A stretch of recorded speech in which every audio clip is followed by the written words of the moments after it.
And one of the world's biggest coffee chain, Starbucks, is making headlines. The company announced a surprising leadership change by appointing Brian Niccol as its new CEO. Earlier, Brian Niccol was the CEO of Chipotle Mexican Grill.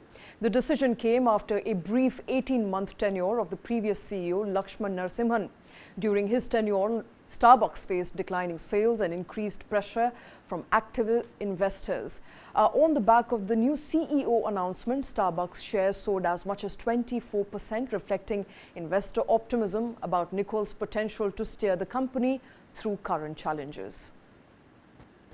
Starbucks shares surged as much as 24% in Tuesday morning trading and were on track for their best day ever after announcing Chipotle Mexican Grill head Brian Niccol will become its new CEO. The stock jump erased all of Starbucks' 2024 losses. Niccol, who's been at Chipotle since 2018, is heralded for reviving the burrito chain, where annual sales have surged and the stock has more than tripled over the last 5 years. He replaces Lakshman Narasimhan, whose tenure only lasted a year and a half after he was originally brought in to engineer a reinvention of the world's biggest coffee chain. But Starbucks stock continued to falter, losing nearly 1/4 of its value. It has been under pressure from activist investor Elliott Investment Management to improve its business and has suffered from increased competition and weakening demand in the United States and China. Elliott on Tuesday said that Niccol's appointment was, quote, a transformational step forward.